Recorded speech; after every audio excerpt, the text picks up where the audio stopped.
Salah satu penyumbang gas rumah kaca adalah kentut sapi.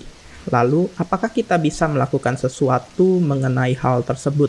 Seperti merekayasa kentut sapi tersebut melalui rekayasa bioteknologi.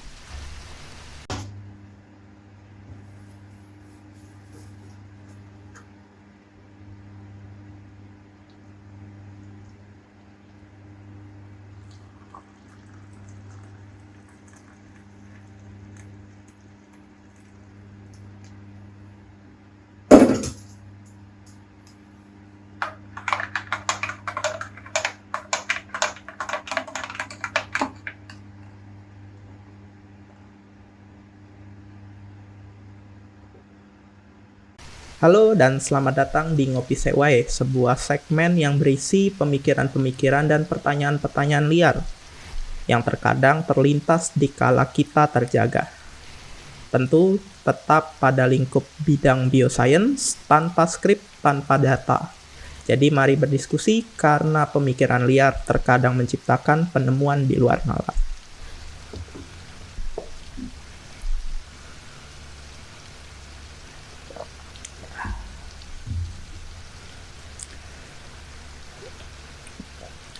Emisi gas rumah kaca adalah penyebab utama global warming, yang mana global warming ini adalah masalah yang besar yang dihadapi dunia saat ini. Ini bukan terjadi cuma di Indonesia, tapi di seluruh dunia. Global warming secara umum pengertiannya adalah terjadinya peningkatan suhu rata-rata bumi secara global, yang mana ini akan mempengaruhi iklim di seluruh dunia. Jadi adanya perubahan iklim atau bahasa kerennya climate change.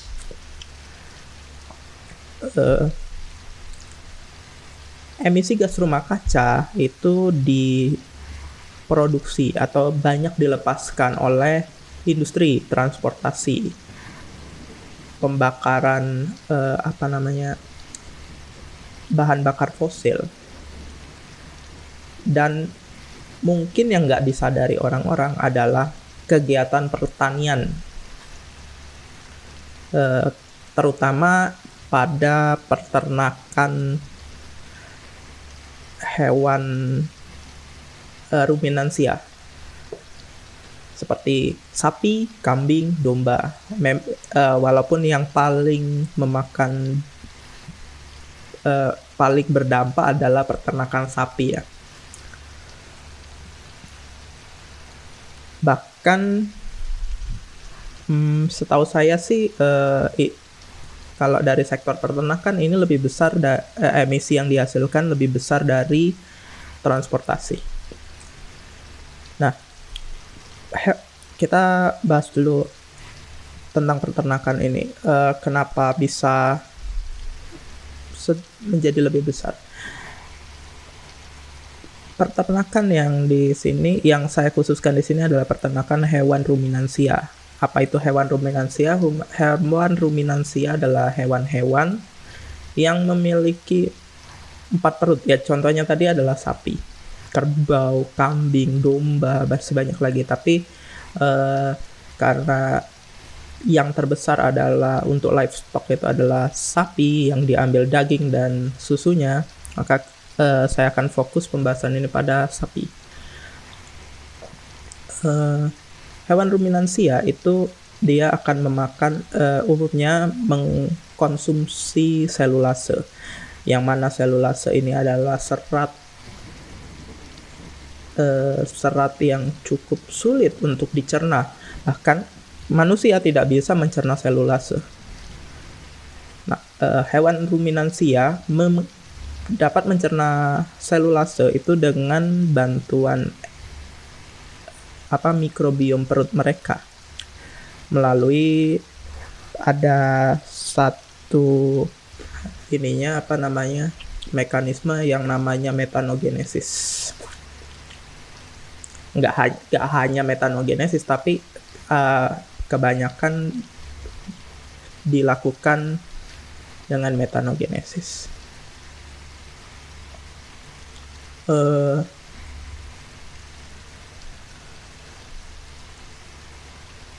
Yang mana metanogenesis ini akan memecah selulase tadi menjadi gula yang lebih sederhana dan gas CO2.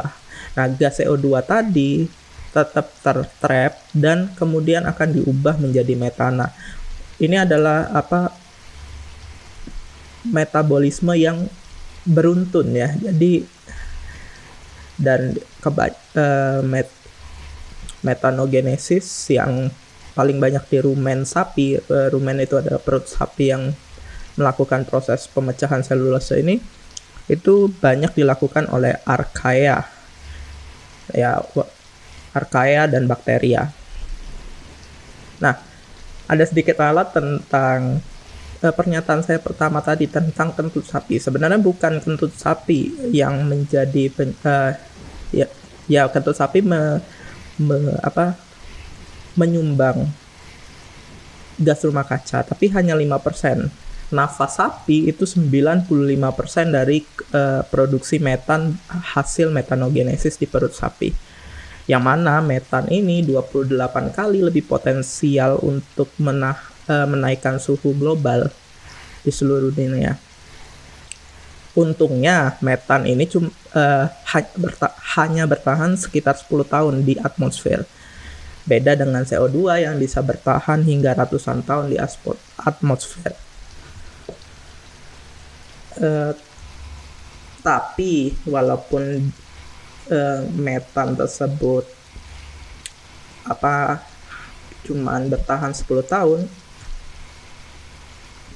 peternakan sapi ini adalah sangat luas dan kebutuhan konsumsi manusia terhadap daging sapi itu meningkat setiap tahunnya, sehingga potensi peningkatan emisi metana akibat kegiatan peternakan sapi jelas akan meningkat setiap tahunnya. Lalu, apakah ada cara yang bisa dilakukan untuk merekayasa hal tersebut?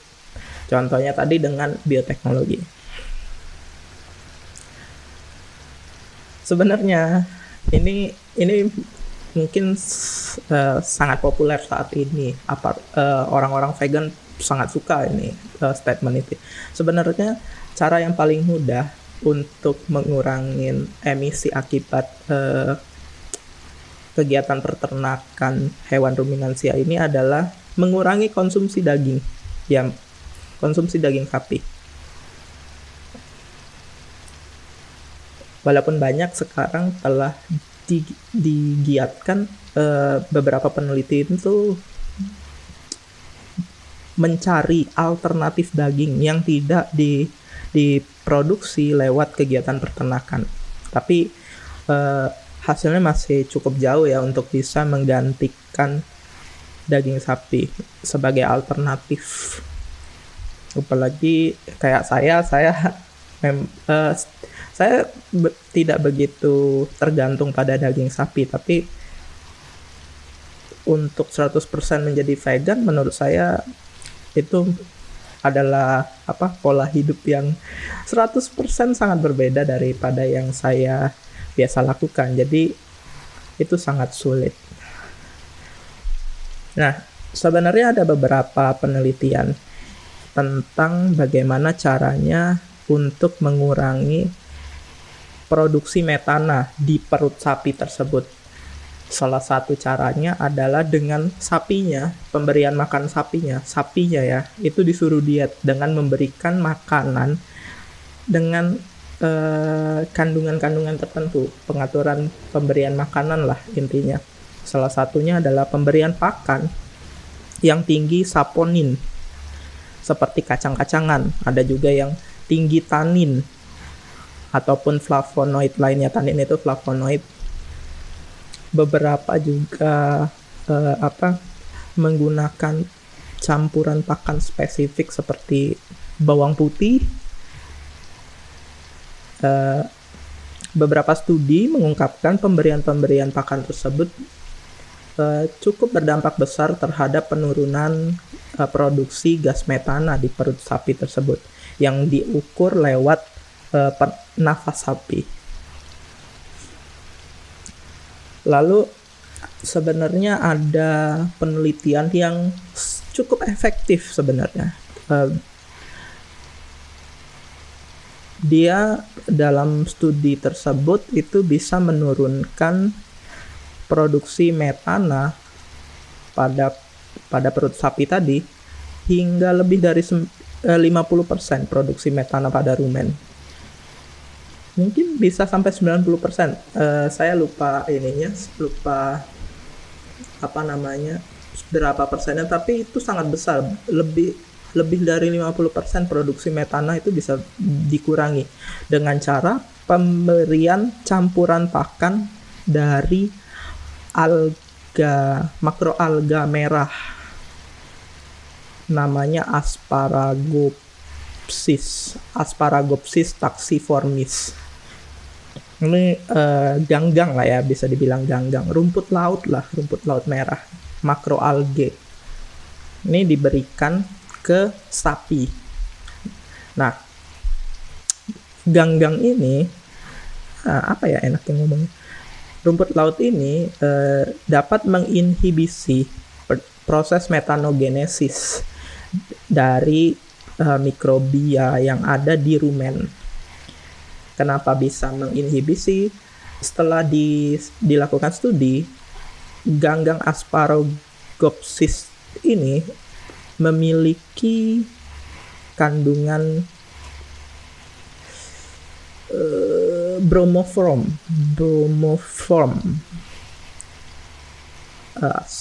sebuah alkana halogen yang terhalogenasi. Nah, ini alkana ini, bromoform ini mampu memblokir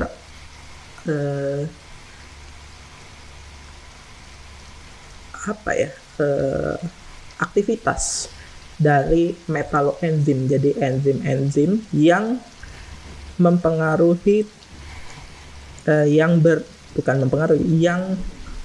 berfungsi dalam rangkaian tahap metanogenesis yang mengubah CO2 menjadi CH4. Nah, itu kan ada tahap-tahapnya tuh, dari CO2 jadi CH4 itu. Si kandungan bromoform pada ganggang tersebut itu menghambat proses tersebut, sehingga pembentukan CH4 tadi itu dapat berkurang, jadi tidak terbentuk. Nah, dari studi tersebut sejauh ini sih belum ada laporan bahwa ada efek negatif dari pemberian ganggang tersebut terhadap sapi. Tapi karena ini ganggang yang hidupnya di laut, otomatis untuk mendapatkan bahan baku pakan yang seperti itu butuh harga yang sangat mahal, dan ini mungkin akan berdampak terhadap harga daging sapi yang akan dijual, harga susu yang akan dijual. Nah, ada juga masalah lain, kita nggak tahu, dalam penelitian ini belum diketahui efek jangka panjang dari pemberian pakan tersebut. Karena untuk informasi, bromoform ini pada keadaan pure dengan konsentrasi tertentu itu beracun, jadi buruk bagi kesehatan. Jadi efek jangka panjangnya itu belum dapat dipastikan. Walaupun sejauh ini pemberian pakan tersebut terhadap sapi tidaklah mempengaruhi kesehatan sapi, tidaklah mempengaruhi kualitas daging dan susunya.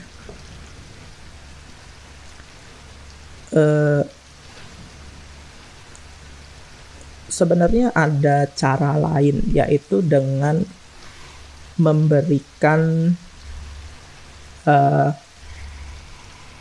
probiotik. Jadi gini,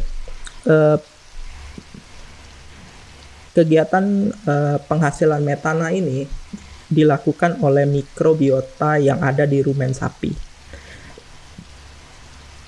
Mikrobiota tersebut itu memiliki fungsi masing-masing, dari mulai membreakdown selulase hingga nantinya akan diproduksi metana. Itu adalah proses yang cukup kompleks dan berkesinambungan.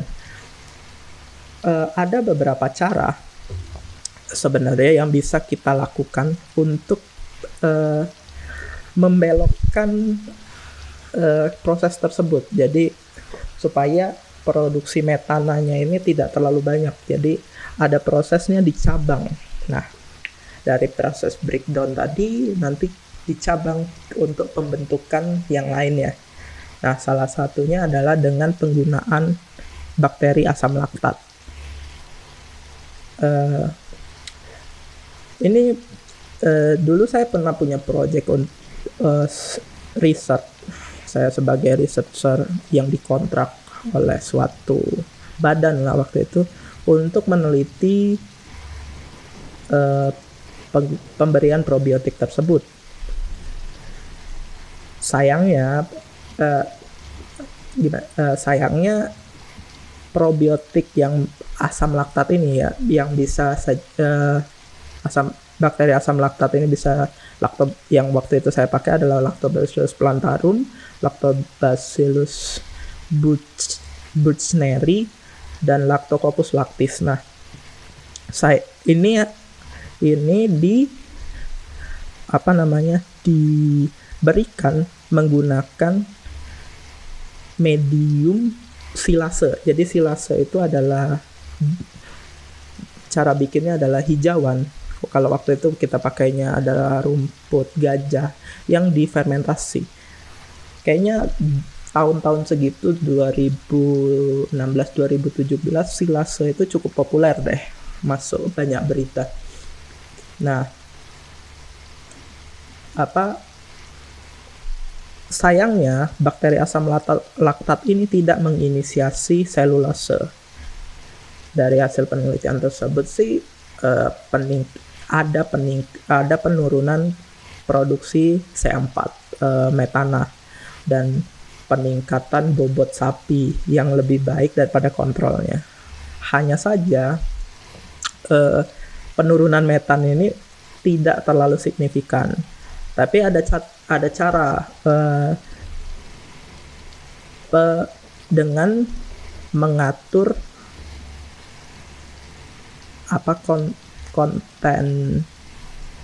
konten lemak yang diberikan dari silase tadi.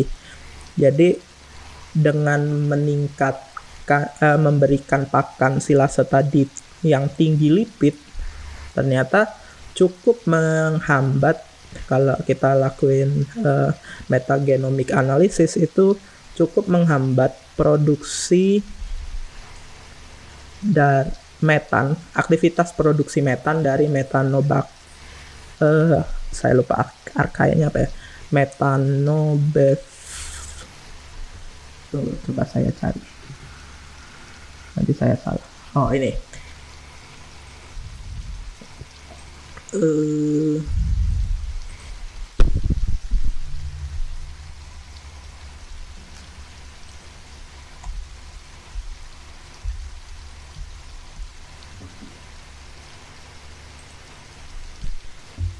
dari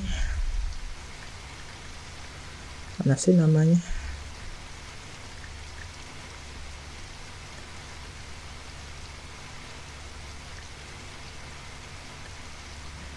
ini Methanobrevibacter, dari Archaea Methanobrevibacter ruminantium. Ini sejauh riset tersebut sih ini aman untuk sapi dan untuk susunya aman. Lalu ada juga riset saya selanjutnya, lanjutan dari situ adalah idenya adalah dengan memberikan bakteri-bakteri, mikroorganisme yang dia akan berkompetisi dengan si bakteri tadi yang Methanobrevibacter ruminantium tadi, agar produksi metannya itu menurun. Ada waktu itu yang dipilih adalah dua pathway penghasilan propionat dari bakteri Propionibacterium. Saya lupa spesiesnya kan, waktu itu ada beberapa spesies yang diuji. Lalu ada juga dari pathway Homo asetat lah, bakteri penghasil asetat, Homo acetogen bakteria. Itu ada Acetobacterium dan Clostridium. Nah, tapi karena Clostridium itu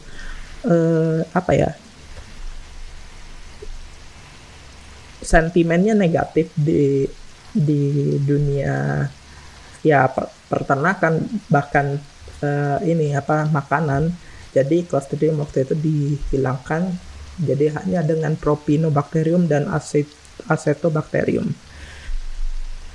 Ini ternyata mampu menurunkan cukup tinggi penurunan metananya, tapi ya ada sedikit masalah dengan konversi pakan ya. Kalau tolong yang anak-anak peternakan, karena saya kurang paham, karena saya cuma mengerti mikronya saja. Jadi di situ ada konversi pakan, jadi peningkatan dari bobot si sapi tadi itu lumayan drastis berkurangnya. Ada penurunan itu. Nah, kalau dari dua riset saya tersebut itu sebenarnya ada lagi, berarti ada dari secara teoritis mungkin sudah banyak studinya juga sih. Saya sudah lama nggak membaca tentang itu, tapi itu kan tadi kita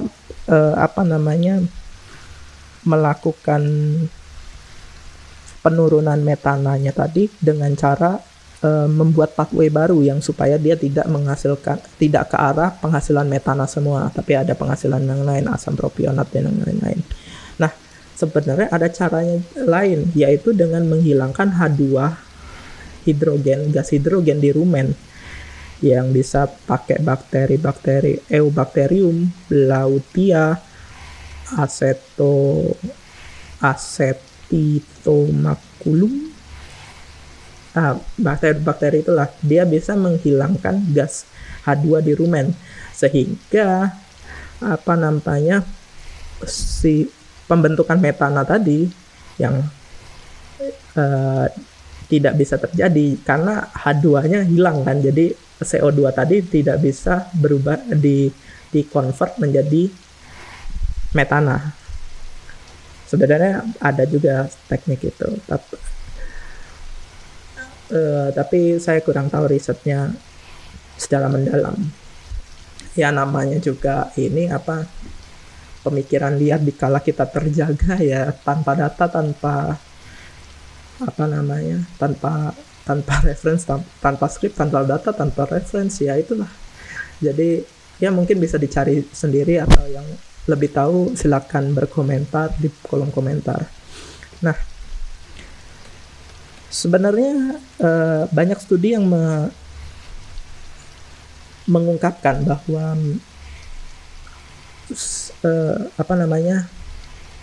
mikrobiota sapi ini yang menghasilkan metana ini diturunkan dari generasi ke generasi, sehingga dengan adanya teknik bioinformatik, bioteknologi yang ada sekarang, ini kita bisa melakukan genetik seleksi genetika untuk membuat. Jadi kita pilih, dengan kita lakukan metagenomic analysis, kita pelajarin bakteri-bakteri apa yang fungsional paling penting yang berkaitan dengan produksi metana. Kemudian kita breeding sebuah kultivar. Kalau sapi apa ya? Varietas bukan? Ya jenis sapi lah. Jenis sapi yang dia produksi metannya sedikit dengan cara yaitu tadi merekayasa mikrobiota sapi yang diturunkan dari generasi ke generasi. Nah, sebenarnya metana ini tidak hanya dihasilkan dari nafas dan kentut sapinya saja, tapi juga kotorannya pun menghasilkan gas metan. Tapi di banyak tempat itu telah diolah menjadi biogas dan cukup populer pemanfaatan kotoran sapi atau kotoran ruminansia lainnya ini sebagai biogas. Sayangnya ini nggak bisa dilakukan kalau cuman punya 1 atau 2 sapi. Tapi kalau problematika di Indonesia kan peternakan itu satu keluarga itu hanya punya 1 atau 2 sapi saja.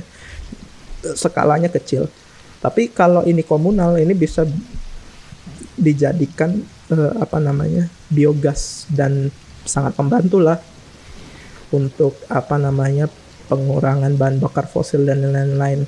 LPG kita kan pada dasarnya juga ada kandungan metananya, sehingga ya cukup mengurangi emisi gas CO2 dari pembakaran fosil.